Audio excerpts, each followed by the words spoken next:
Thank you. These three poems were written for this event, and this was the middle poem, and so it doesn't have the self-confidence of the first poem, and it's not as spoiled as the third poem. And in the book it's been placed last, which is what happens to middle poems. So it's called City Unhomogenized. All languages have them, and when an American says, she sells seashells by the seashore, a Dane would reply with his own tungetwister and say, rødgrød med fløde, with that hard, guttural sound, while a German would employ a Zungenbrecher. Es grünt so grün, wenn Spaniens blühen blühen. And how generous of the Germans to admit how green the flowers in Spain flower, even if in Spain they prefer not to have anybody comment on their flowers.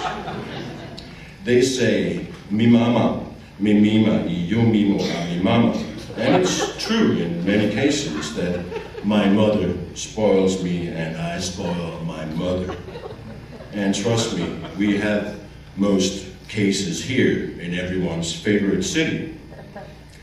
And although my mother passed away years ago, she would have made a great San Franciscan with her penchant for drinking lukewarm potato water while giving us garlic to suck when our throats hurt or our tongues twisted, which they sometimes did, even in our mother tongue.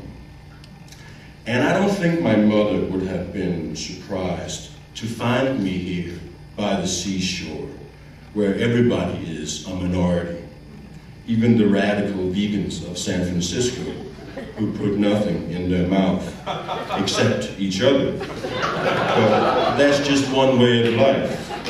And if Peter Piper picked a peg of pickled peppers somewhere in the Castro, he'd have a good time doing it too. And then he'd prepare rødgrød med fløde, a red berry pudding with cream, which in this case would be organic and totally unhomogenized and blend in perfectly with everything else in our wonderful city, where, by the way, seashells are absolutely free.